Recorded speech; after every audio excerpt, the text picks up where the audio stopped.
E agora vamos receber o Max, né, gente, com alegria, porque olha o que ele vai falar para a gente. O que são ameaças ATPs, desculpa, e como se proteger delas. O que são ameaças ATPs e como se proteger delas.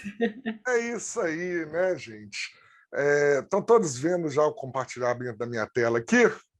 Sim ou não? Estão aí? Tá todo mundo vendo o compartilhamento da tela? Sim, Beleza. sim, Bom, sim. primeiramente, né, turma, mais uma vez é um prazer imenso estar aqui com todos vocês, né? Para mim sempre é uma honra estar aqui, Iris, participando, né, trazendo um pouquinho de conhecimento. Espero hoje aqui chegar à altura da palestra da Lu, né? Foi sensacional, fantástica, né? Apesar de ser um tema mais técnico, mas vamos que vamos, né, turma? Vamos que vamos, porque ainda tem muita coisa pela frente aí, muito conhecimento bacana sobre Lei Geral de Proteção de Dados, segurança cibernética, governança.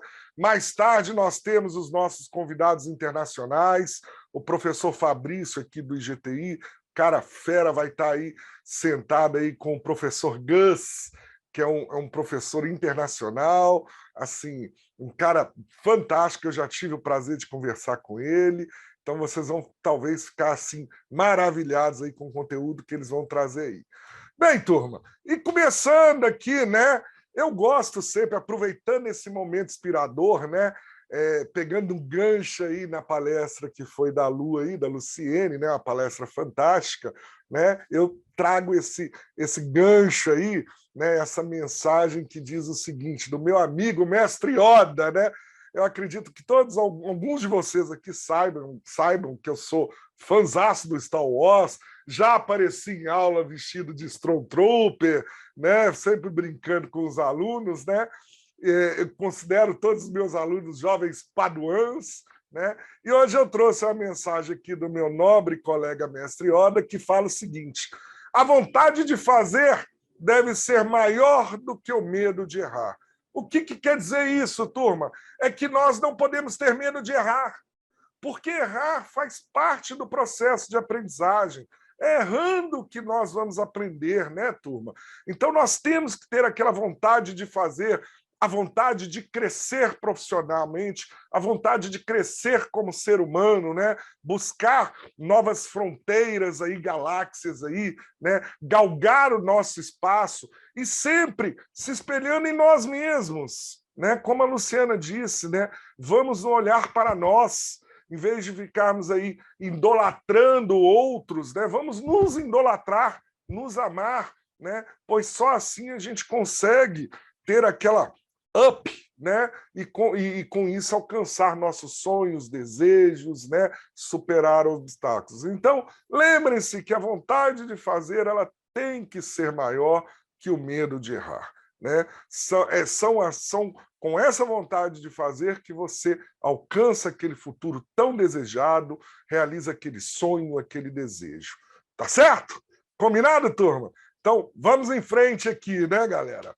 Bem, a pergunta que eu trago para vocês aqui rapidinho é: o que são ameaças APTs ou ameaças persistentes avançadas, né? A sigla APT está em inglês, eu traduzi aqui para vocês, né? Ameaças persistentes avançadas. Alguém sabe aí no chat me dizer o que são essa tal de ameaças persistentes avançadas que vem se tornando cada vez mais comuns e dando muita dor de cabeça para as equipes de segurança? Sabem? Chutem aí. Ninguém arrisca, não? Rootkits persistentes, é por aí, né? São ameaças que não desistem nunca. Muito bem, Aline. Ataque cibernético, invasões, é quase isso aí também, José. Né? São ataques, isso aí, né? Bem, galera, ameaças persistentes avançadas é um termo utilizado pela área de segurança cibernética, né, para descrever aí uma campanha de ataques, né, no qual ali um ou vários invasores, né, criminosos cibernéticos, se associam, né, montam ali uma sociedade, uma máfia, vamos dizer assim, né, e buscam ali um alvo. E aí, com isso, eles buscam invadir esse alvo estabelecer presença de forma ilícita, né, não autorizada, dentro desse alvo, por um longo período de tempo, para quê? Para roubar o máximo de informações possíveis e normalmente confidenciais daquele alvo, ok? Então a gente descreve o APT, né, a ameaça persistente avançada, como essa campanha de ataques realizado por um ou mais invasores que tem o propósito de ficar ali por um longo período de tempo dentro do ambiente da vítima, né, para roubar, né, informações, aí, o máximo de informações possíveis, e essas, muitas das vezes, informações confidenciais, ok?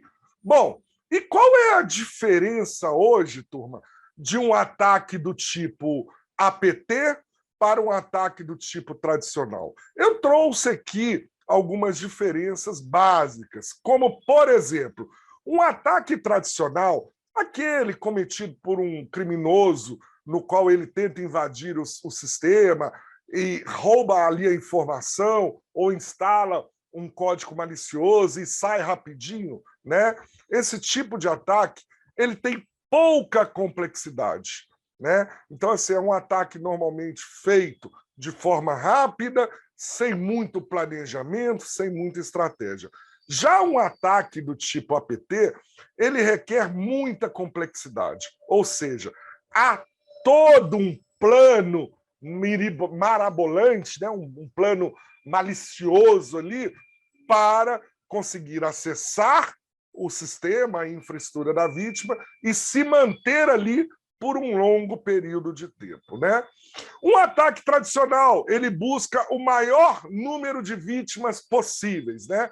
Por exemplo, um phishing, né? Ontem eu mostrei para o pessoal que estava aqui participando do primeiro dia de evento, né, uma simulação de um phishing. Quem estava aqui? Quem estava aqui, né? Ontem que viu, aí, o Otávio viu, lembra lá o sitezinho de cupom, Daniela, né? Uma simulação de um phishing. Esse é um modelo de ataque tradicional, onde o atacante, o criminoso cibernético, manda um e-mail massivo para N número de pessoas e vai coletando as vítimas ali, ok? Já num ataque do tipo APT, ele se concentra em uma única vítima. Então, ele não é direcionado para milhões de vítimas, e sim para uma única vítima.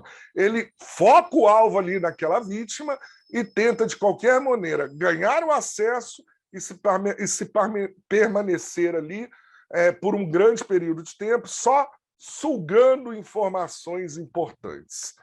O ataque tradicional, a exemplo, né, do que a gente falou de número de vítimas, ele é pulverizado, né, espalhado, enquanto que um ataque do tipo APT é direcionado, foco, né?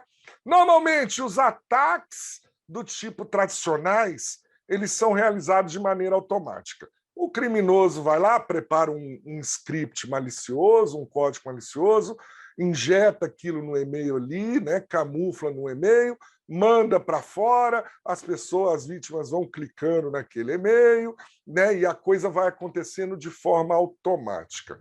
Já num ataque persistente, né, de ameaça persistente, ele é realizado de maneira manual. Então, assim, o criminoso, ele se concentra ali realmente a realizar aquele ataque, né? Então, ele está ali na frente do computador.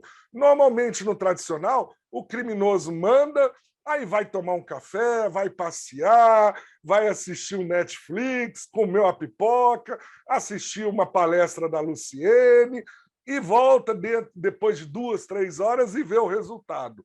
Já no APT, não, o cara fica ali sentadinho ali, passa horas e horas sentadinho ali, né?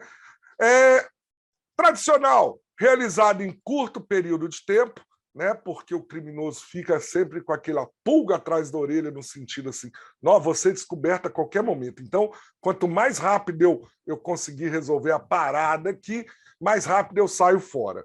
Enquanto que o APT já é realizado a longo prazo. O criminoso concentra-se ali em ficar totalmente escondido, camuflado, né? Ele fica igual o Wall-E, né? Onde está o Wall-E? Ele fica ali escondidinho ali e por um longo período de tempo.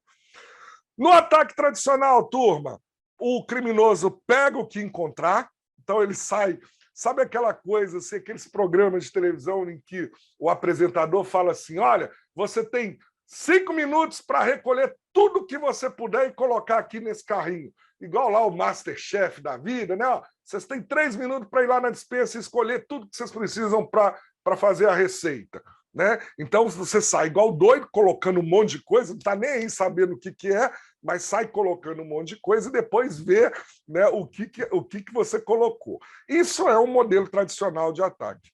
Já o ataque do tipo APT é aquele que o cara não, ele fica ali, vai escolhendo, olha, isso aqui realmente é importante, deixa eu colocar, isso aqui não faz diferença, e assim vai, né? Então, existem essas diferenças aí entre os modelos de ataque, ok?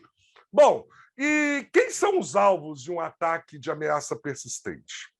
No geral, turma, os maiores alvos são grandes empresas e redes governamentais, né? Grandes empresas e governo. Esses são os principais alvos dos criminosos que se juntam para fazer um ataque de ameaça persistente, ok?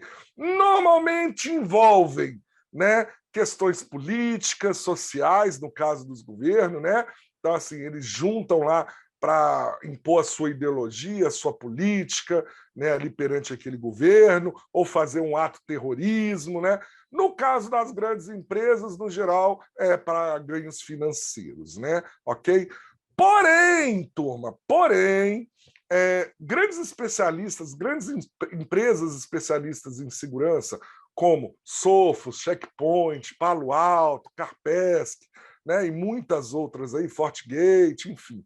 Muitas empresas dessas vêm observando que, atualmente, os ataques de ameaça persistente têm tido como alvo empresas médias e pequenas também.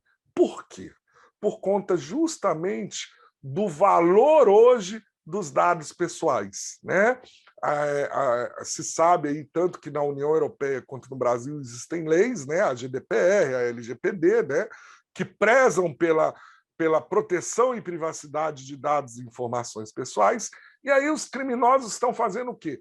Estão indo nas pequenas e médias empresas, aplicando ataques de persistentes, né? De ameaças persistentes, para sequestrar dados pessoais e aí chantagear essa pequena e média empresa com relação assim: olha, se você não me pagar tanto, eu vou soltar os dados pessoais na rede e aí você vai ter que se entender com a Autoridade Nacional de Proteção de Dados, que a multa vai ser bem maior do que a que eu estou pedindo aqui para você como resgate aí, né? Então, eles estão se concentrando nas médias e pequenas, e é isso aí, Paulo.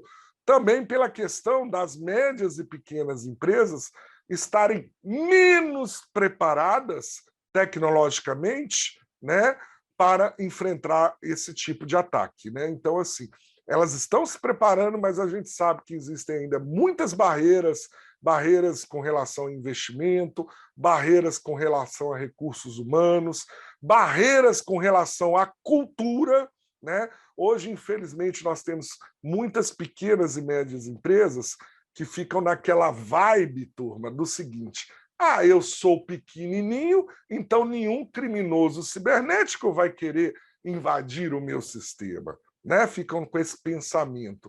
E aí é que se enganam, né? Porque o criminoso sabe que a grande empresa ele vai ter uma dificuldade maior, porque ela está mais preparada, enquanto que uma média, uma pequena, ele não vai ter essa dificuldade. Então, ele vai para pequena e média, né? É aquela história, né, turma? Né? É mais fácil roubar um doce ali de uma criança do que roubar de um adulto. Ou não, né? Porque a criança vai arrumar um berreiro também, e o adulto às vezes não, né? Não é verdade? Bem, ok? Bom, e como são esses tipos de ataque? Como eles acontecem, né? Normalmente eles acontecem por meio de SQL injection, né?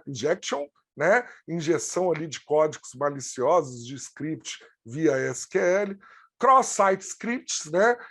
Poder ali fazer injeção de scripts maliciosos entre sites, o RFI, que é o Remote File Inclusion, né? Normalmente você coloca ali um código malicioso que vai dar acesso ao criminoso poder remotamente capturar arquivos. Trojans, né? Cavalos de Troia, né? É aquele famoso cavalinho com a surpresinha, né? O Kinder Ovo, né? Backdoors, né? Códigos maliciosos que abrem as portas do fundo, e worms, que são vermes, né?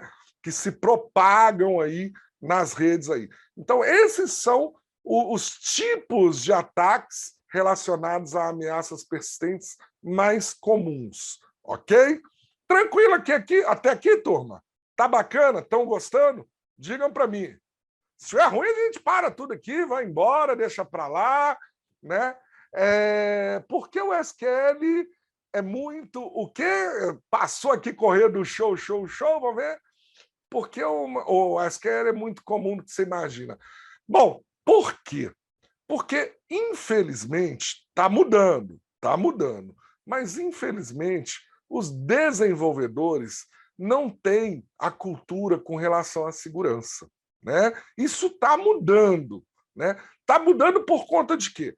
Primeiramente, por conta das leis que estão cada vez mais rígidas, né? Das regulamentações, né? Lei Geral de Proteção de Dados, por exemplo, ela pede que todo o programa desenvolvido já siga aquela proteção por padrão e por desenho, né? Ou seja, antes mesmo do sistema nascer, ele já tem que ser concebido com a segurança enraizada na alma dele, né?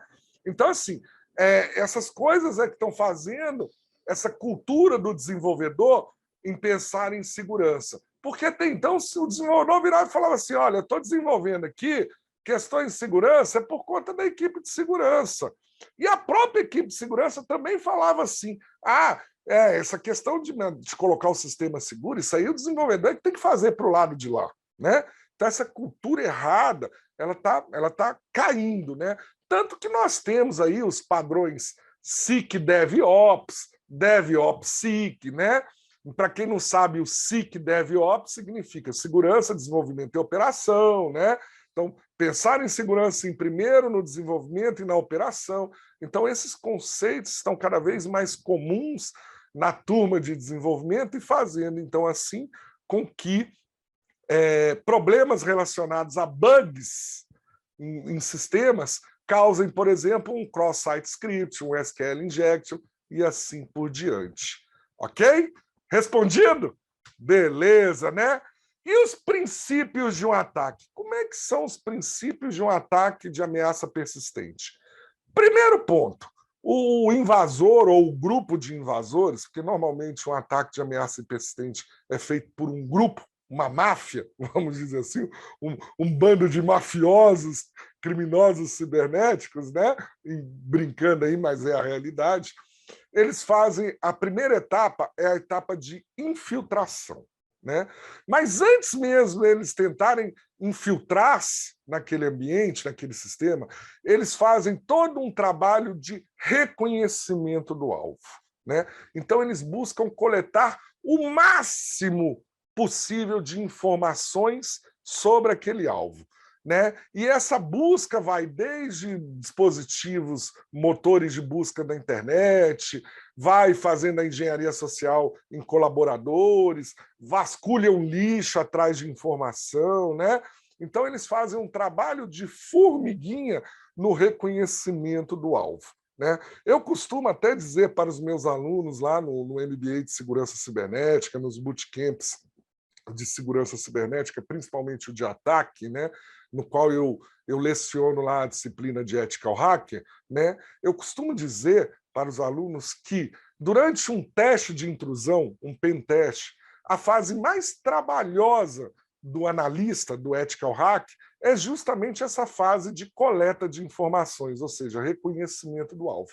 É o momento que ele vai gastar ali 70% a 80% do trabalho dele levantando informações. sobre o alvo. Porque uma vez que se coleta esse máximo de informações, ele vai conseguir tirar dessas informações todo o conhecimento necessário para, por exemplo, seguir adiante.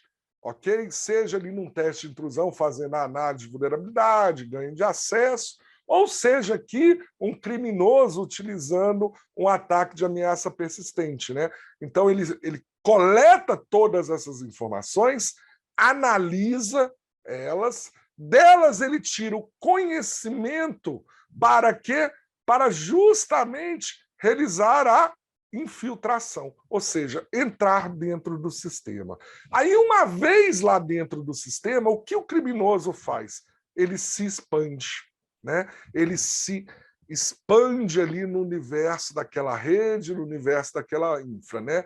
Então ele vai se propagando ali dentro atrás de dados e informações, principalmente confidenciais. Então, de um servidor, ele pula para outro, ele pula para uma estação de trabalho, né? Ele entra dentro de um sistema, depois entra dentro de outro, ele acessa N bancos de dados que a empresa tem, né? Então, ele se expande ali. E ele se expande não só de forma manual, mas também de forma automática, por meio dos códigos maliciosos que são chamados de vermes, worms. E aí ele passa, né, a ter ali naquela infraestrutura de TI da organização o controle de vários sistemas, de vários dispositivos, de vários servidores, através desses códigos worms, desses maliciosos. Ok? A Marcela pergunta aqui, esse contexto teria uma pegada dos estudos de ética hack? Mais ou menos, Marcela. A ideia é o seguinte, o ethical hacker, quem é o ethical hacker? É aquele cara que estuda tecnologia e aplica, né, os seus conhecimentos para o lado bom da força, né, no qual ele busca ali ajudar as equipes de defesa a proteger ali a infraestrutura, os ativos de TI de dentro de uma organização, né? Aqui, no caso, o criminoso cibernético, ele pode até ter os mesmos conhecimentos de um ethical hack, só que ele usa para o lado negro da força, né? Ele quer ali roubar dados, roubar informações, né? Sim, quando se fala em pentest, a filosofia de um ataque APT é quase idêntica à filosofia de um teste de intrusão, de um pentest, ou seja, ele vai ter na fase de infiltração, por exemplo, o reconhecimento do alvo, a análise de vulnerabilidades, né? O ganho de acesso. Então, ele vai fazer todas essas fases dentro da infiltração. E aí, como eu disse a vocês, depois que ele faz a infiltração, ou seja, que ele se estabelece dentro daquele sistema, que ele toma o poder, o controle, né? E isso sim, de forma obscura, sem as equipes de segurança perceber. Ele então, né, ele se expande para dominar ainda mais o espaço cibernético ali da organização, né, a infraestrutura da organização.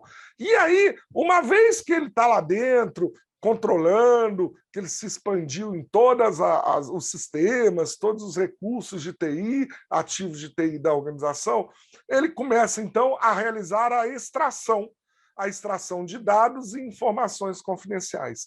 E, normalmente, turma, no meio dessa extração, ele vai deixando lembrancinhas, ele vai deixando Kinder Ovos, né? Ele vai deixando ali códigos maliciosos, como, por exemplo, ransoms, rootkits, né? Ele vai deixando ali como uma armadilha do tipo: se a equipe de defesa, segurança de defesa, estiver no caminho dele, né, ela esbarra ali num ransom da vida, o ransom é acionado, e aí ele dá tempo dele fugir, enquanto a equipe fica desesperada em resolver o problema do ransom. É aquela famosa bolinha de fumaça ninja, né? Ele joga a bolinha, some, o povo fica preocupado com aquela fumaça e esquece ele, né? Então ele vai deixando essas armadilhas nos caminhos justamente para poder persuadir ali as defesas cibernéticas, né? Para tirar o foco e fazer os caras das defesas, o Blue Team, a se concentrar ali naquele problema enquanto ele consegue escapar, né? Então isso é muito comum, né? Bom, seguindo adiante aqui, turma. Seguindo adiante aqui. E como acontece um tipo de ataque desse, né? Como que isso acontece?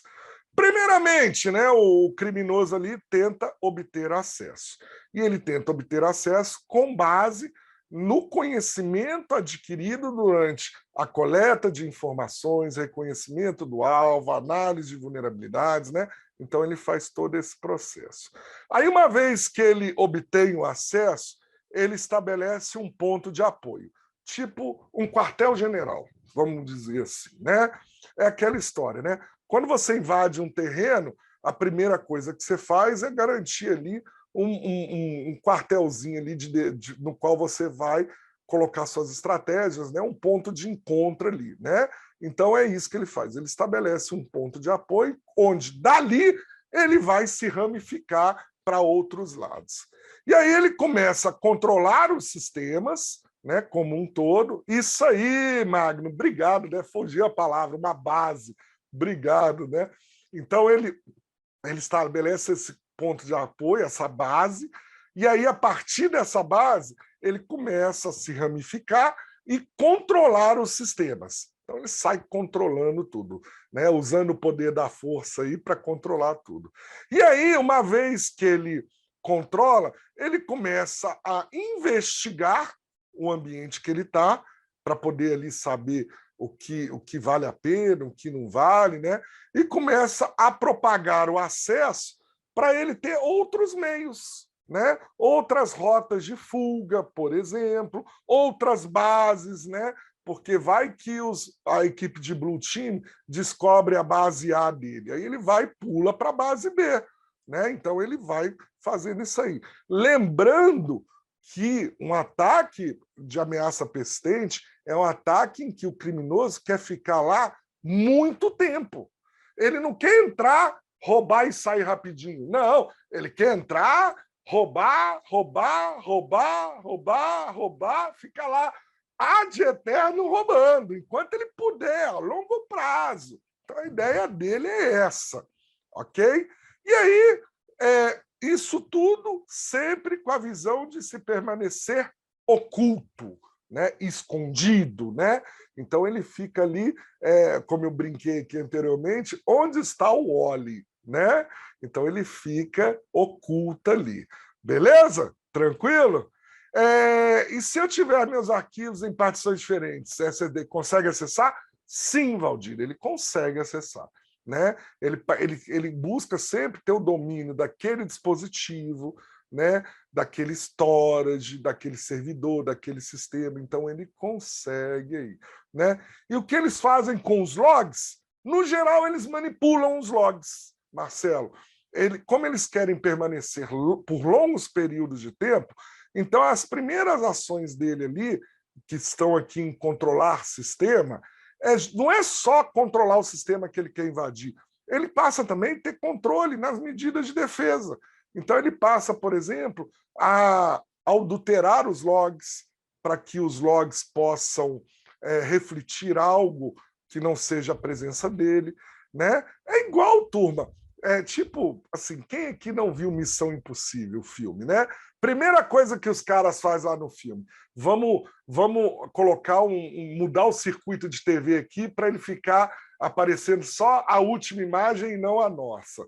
É isso aí que eles fazem também, entendeu? Então eles primeiro vão nos mecanismos de defesa, eles vão lá, deixa eu ver aqui, tem um CIEM aqui, deixa eu ver aqui, isso aqui log, ó, eu vou adulterar aqui para que ele fique mandando só log bonitinho e tal, para a equipe não perceba, e assim por diante. Então, por isso, turma, que eu comecei lá na frente dizendo a todos vocês que os ataques de ameaça persistentes são complexos, não são iguais aos tradicionais. Né? O complexo significa pensar nisso tudo, planejar isso tudo.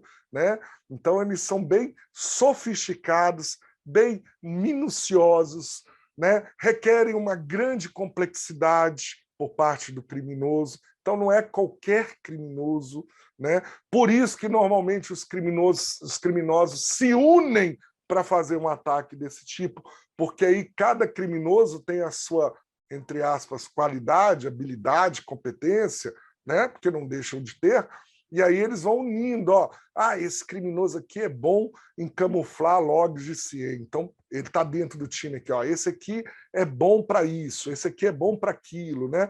É igual quando se juntam bandos de ladrões, onde você tem um especialista em abrir porta, um em explosivo, um em armas, um em dirigir rápido.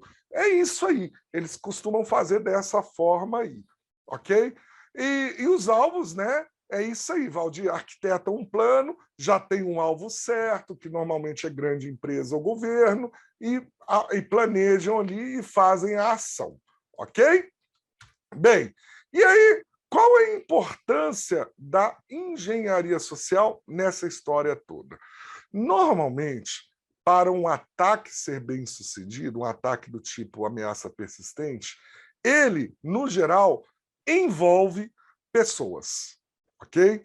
Até mesmo porque a gente já sabe, né? A gente sempre escuta que o elo mais fraco dos ativos de TI são as pessoas, né? Lembrando, né, turma, o que são os ativos de TI? Tecnologias, que é computador, servidor, sistema, aplicativo, dados, informação, rede, processos, as atividades realizadas com as tecnologias e as pessoas que vão realizar os processos e utilizar as tecnologias, né? Então, a gente sabe que desses 3 elementos que compõem o ativo de TI, pessoas é o mais fraco. E aí eles usam a engenharia social, que é a arte de enganar pessoas, manipular pessoas, para quê? Para servir de... Eu trouxe uma expressão engraçada aqui, mas é a realidade. Pé de cabra, né? Eles usam as pessoas como um pé de cabra para abrir a porta, para abrir a janela e assim por diante. Está rindo, né, Valdir? Guilherme fala aqui, professor Max, não teria alguma possibilidade de colocar uma espécie de alarme para alteração de arquivos nos servidores? Sim, tem, né? Existem as contramedidas também, ok? Bem, então eles utilizam as pessoas como pé de cabras para invadir lá, né? Porém, normalmente não significa que há o envolvimento consciente dessas pessoas, ok? Em alguns casos há, tá, turma? Em alguns casos há. Normalmente, ataques desse tipo são feitos até entre países. Por exemplo, China versus Estados Unidos. A China vai lá, contrata um bando de hacker, o governo chinês contrata um bando de hacker, aí põe esse bando de criminoso para atacar os Estados Unidos, para roubar informações da inteligência americana e vice-versa. E aí, às vezes, pode até usar pessoas de forma consciente, né? A China paga lá alguém que trabalha lá dentro para soltar informação, né? Mas, no geral, as pessoas normalmente são enganadas e não percebem que estão servindo de pé de cabra para abrir. Ok? Tranquilo, turma? Bem, seguindo adiante aqui, estão gostando? Tá bacana? Tá tranquilo, galera? Né? Como eu faço para ser recrutado por um país? Ah, Tiago, aí é aquela história. Normalmente existem, se vocês não sabem, né, brincando aqui, existem muitos países que, ao pegar um super criminoso cibernético, um super hacker, chamam ele para trabalhar para o governo, né? O caso de Israel. Israel é um país que, quando ele tem ali, quando ele descobre um super criminoso cibernético, um hacker daquele tipo lá, o do Mr. Robot lá, né? Eles convidam essa pessoa para trabalhar na inteligência do país, ok? Então, países fazem isso, né? Às vezes por baixo do pano, a gente não sabe, mas fazem, né? Ok? Beleza? E existem outras empresas também que fazem isso, né?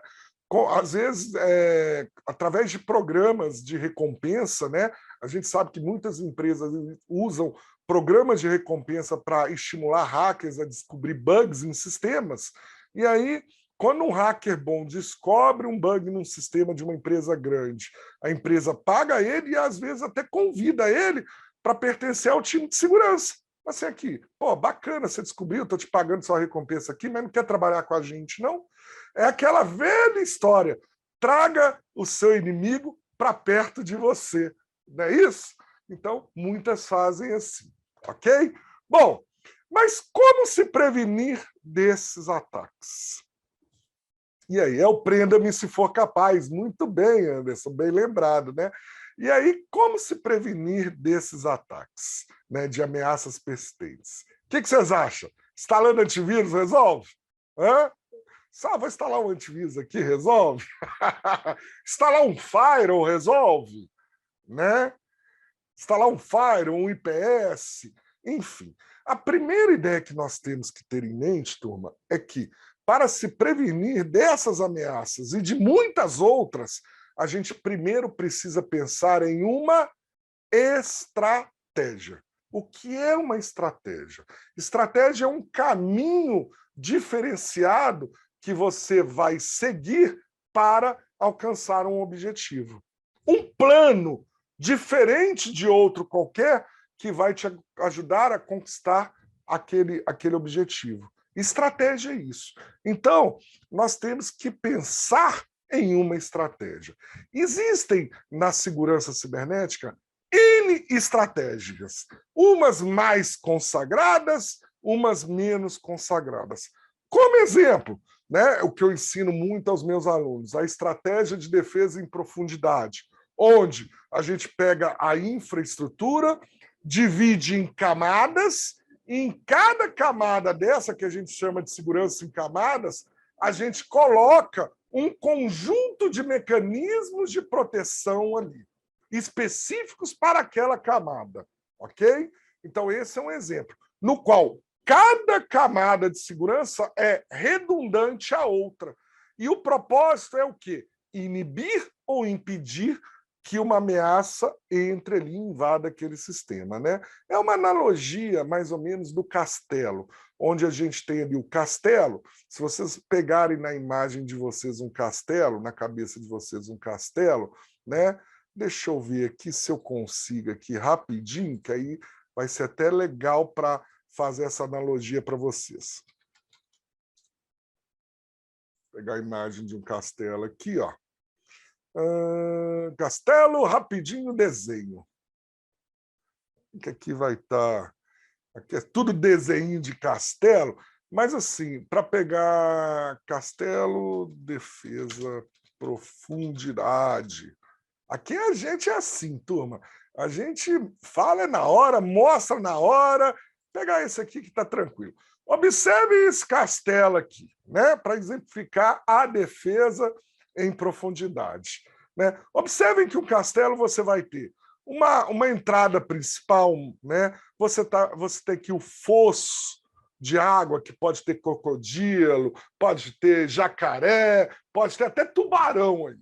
Você tem a ponte levadiça, você tem os muros altos, as torres de vigia, né? Na parte de dentro, mais torres de vigia, mais muro alto, mais portão. Aqui em cima das torres você tem guardas, né, olhando. Então, a defesa de profundidade é isso. Você divide a infraestrutura em camadas e aplica a segurança, aplica componentes de segurança de acordo com aquela camada, no qual, aqui na primeira eu tenho um guarda identificando pessoas. Se o invasor, aqui a ideia já é inibir ou impedir, mas se o invasor consegue driblar esse aqui, a ponte levadiça vai estar suspensa.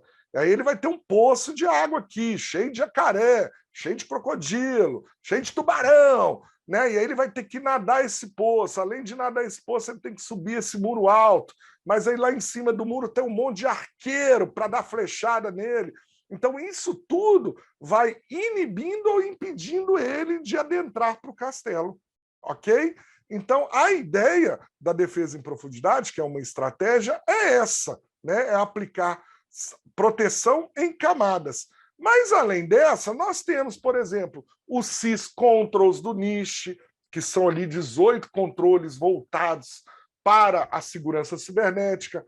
onde pode ser esse framework do nicho SysControls pode ser aplicado em qualquer modelo de negócio, em qualquer tamanho de empresa, não importa se é uma empresa pequena, média ou grande, né? Temos a família ISO 27000, né? Então, assim, PCI, COSO, FISMA, nós temos N estratégias, né, baseadas em frameworks de melhoras práticas para justamente auxiliar a nós a nos prevenir e nos defender, né, desses tipos de ataque e de muitos outros. Mas, no geral, turma, no geral, independente do framework, da estratégia que você pensar ali para garantir a proteção dos seus ativos de TI, lembre-se que toda estratégia deve ter uma detecção rápida. Quanto mais rápido você detectar a ameaça, mais rápido você vai agir, né? Menos estrago ela vai fazer. Então, tem que ter detecção rápida, não tem jeito. Nós temos que implementar mecanismos de proteção que piscou, já pegou. É assim, rápido, detecção rápida, né? Temos também que pensar em proteções adequadas de acordo com o que a gente quer proteger. Ah, eu quero proteger minha borda, então eu vou usar mecanismos de proteção de borda. Ah, eu quero proteger meus dados, eu vou usar mecanismos de proteção de dados, como, por exemplo, criptografia de disco, criptografia de dados, ok? Então, DLP, muito bem, Thiago, né? DLP, para quem não sabe, né, é Sistema de Prevenção, né, de Perda de Dados, né? Então, nós temos que ter proteções adequadas de acordo com o que a gente quer proteger, né? E, por fim, resposta rápida, né? Não adianta eu ter uma detecção rápida e não ter uma resposta rápida. Eu tenho que ter os dois alinhados. Detector respondeu. É o tal do toma lá, dá cá. Papum. Né? Tem que ser assim, né? Quanto mais tempo a gente levar para detectar e quanto mais tempo a gente levar para responder, maior será o rombo, maior será o prejuízo, maior será o caos. Então, pegou rápido, respondeu rápido. É assim. E com as medidas adequadas, né? Não adianta eu colocar um firewall normal para proteger uma aplicação web. Não adianta. Para eu proteger uma aplicação web, eu tenho que pôr um firewall de aplicação web, um AFA. Entenderam? É assim que funciona. Por isso que é importante conhecer a organização, conhecer a infraestrutura, conhecer o ambiente. Eu costumo dizer, turma, que nós da área de segurança somos um verdadeiro ornitorrinco. Vocês já ouviram aquele bicho ornitorrinco? Agora a palavra é tão grande que até o nosso tradutor de livros aqui fica louco para traduzir ornitorrinco, de tão ruim que esse trem é. De tão esquisito que esse bicho é, não é verdade? Até ele ali para traduzir, ele parou, foi devagarzinho para não ter erro, né? Mas, enfim, né? Ornitorrinco, vamos pegar aqui, já que vocês querem ver o que é o ornitorrinco, eu vou pegar aqui para vocês verem o que é o ornitorrinco. Ornitorrinco. Né? Ornitorrinco, galera, para quem não conhece, é esse bicho feio aqui, ó. Olha, galera, para mim, Deus, quando fez esse bicho, ele fez um junta-junta de peça. Sobrou um monte de peça, ele falou, e o que eu vou fazer com essas peças? Ah, vou fazer um bicho qualquer aqui juntando essas peças. Para mim foi isso. Vejam só, ele tem bico que parece um bico de pato, pata que parece de foca, rabo que parece de não sei o quê, corpo que parece não sei o quê, olho que... É um mistureba. É tudo... esse é o verdadeiro hashtag junto e misturado. Né? Então, ele é bicho esquisito, todo desgonçado, mas, galera, sabe o que esse bicho é? Esse é um dos bichos mais inteligentes do mundo. Vocês sabiam disso? O que ele tem de esquisito, feiura, ele tem de inteligência. E ele bota ovo, mama, faz... Mas assim, esse bicho é inteligente pra danar. Muito inteligente, mas muito inteligente. É mais inteligente que o Boto, para vocês terem ideia. Ele é muito inteligente. Então, eu costumo dizer que nós, da segurança, somos igual o Ritonico. Nós somos uma mistura de tudo. Nós temos que aprender redes, nós temos que aprender infraestrutura, nós temos que aprender desenvolvimento, programação, banco de dados, né? Suporte. Temos que lidar, temos que despertar o nosso lado humano, psicológico, igual a Lu falou, né? Nós temos que fazer isso tudo, né? Então a gente é essa mistura de tudo, né? Um pouquinho de cada coisa, igual o Ritonico, e a gente acaba sendo inteligente, mega inteligente. Isso que é legal, né? Então é isso aí, equilibrista de prato, pintor, né? Eletricista, office boy, nós somos tudo. Eu brinco, né? Eu brinco porque eu já recebi chamadas no departamento do tipo assim, no helpdesk do TI, assim, coisas do tipo assim, olha, o copinho de plástico do cafezinho apagou, favor repor. Acabou, favor repor. Né? Então eu já tive N casos. Eu vou fazer um dia igual a Luciene. Eu falo que um dia eu vou escrever um livro, né?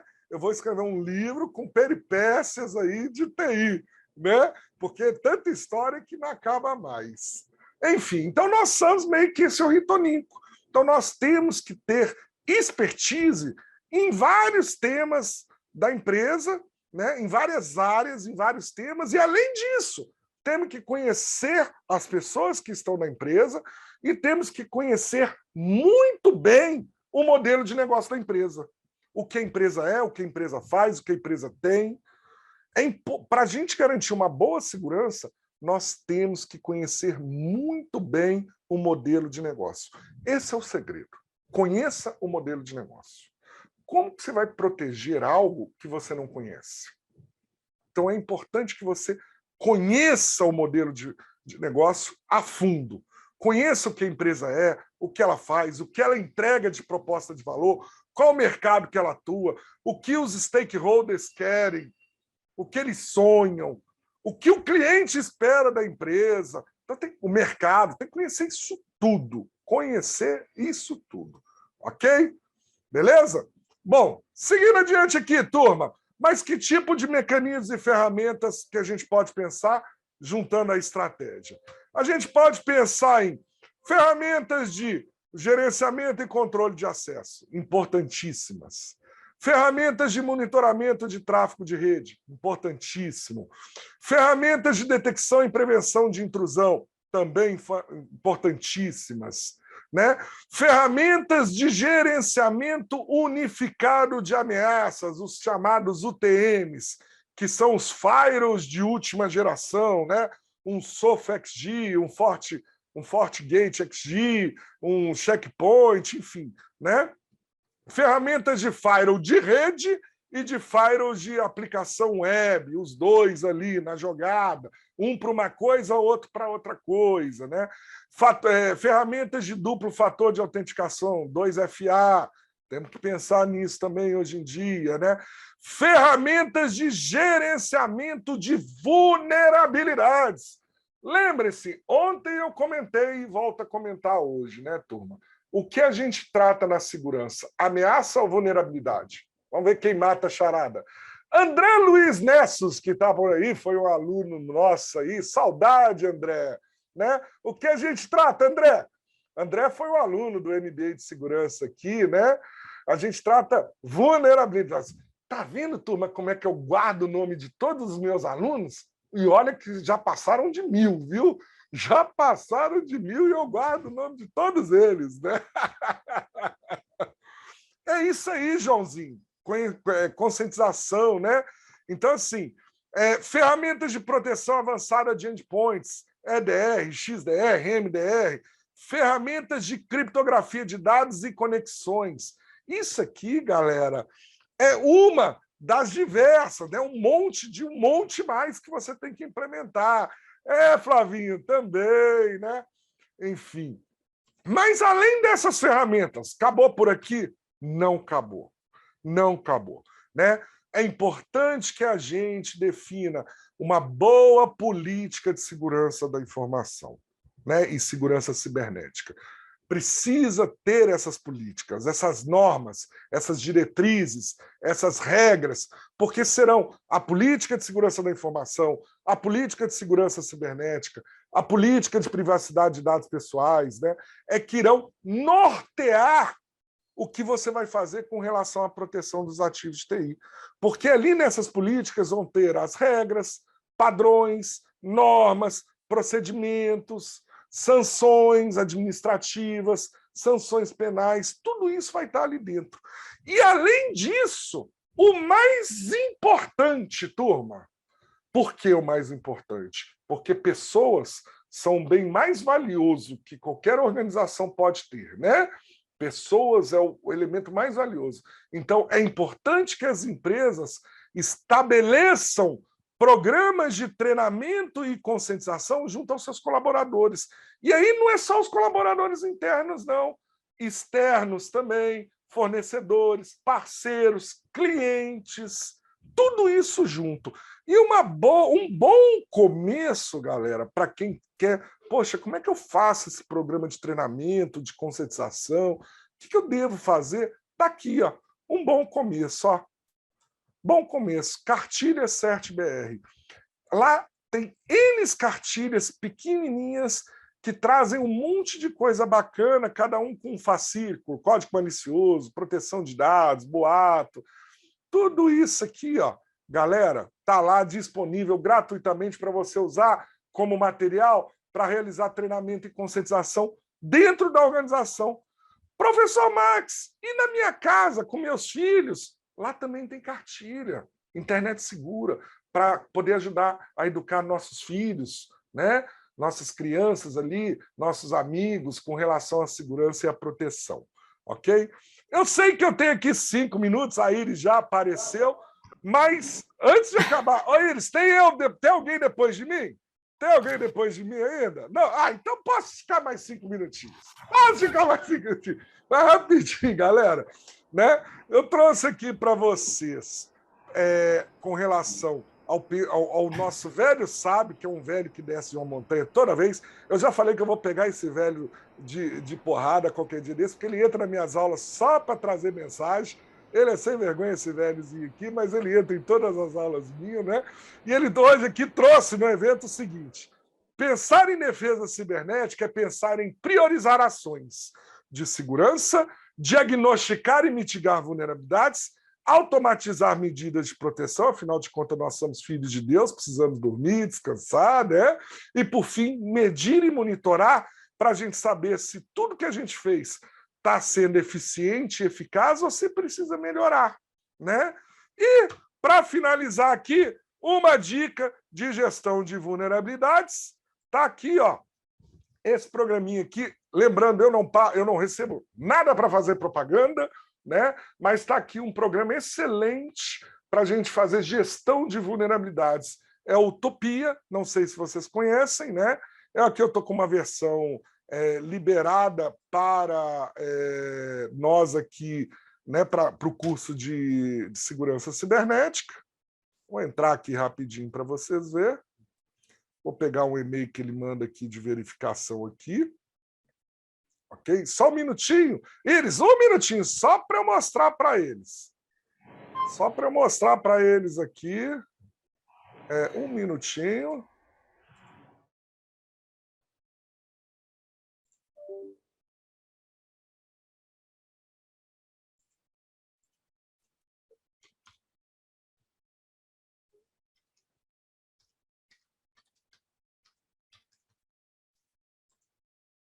Opa, deixa eu ver aqui.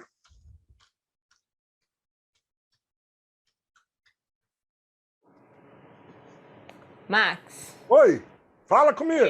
o pessoal está perguntando se tem uma enquete. Enquanto você está abrindo Ei, aí, põe a eu enquete vou aí para nós. soltar uma enquete para o pessoal ir respondendo. O que você acha? Isso aí, pode soltar. Enquanto isso, eu entro aqui no sistema e já muda aqui a senha aqui, porque eu mudei a senha, não me lembro agora. Mas eu mudo aqui enquanto isso. Aí, galera, a enquete está aí.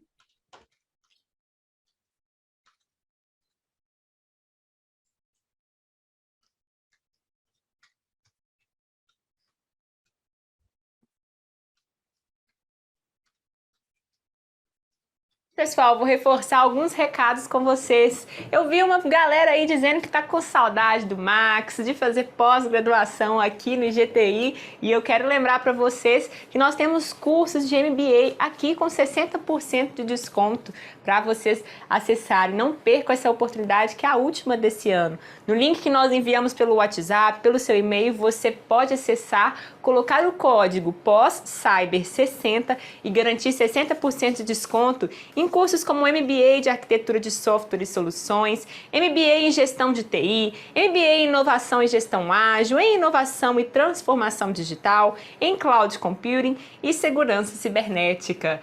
Então agora pode... Já deu certo, Max? Deu certinho, deu certinho. Então pode soltar. Então aqui, galera, um exemplo, tá? Esse é um sistema da Vacarius, ok? Basta vocês digitarem lá no Google Vacarius Topia. É um programa de gestão de vulnerabilidades que funciona tanto para ambientes on-premise, ambientes locais, quanto para ambiente em nuvem.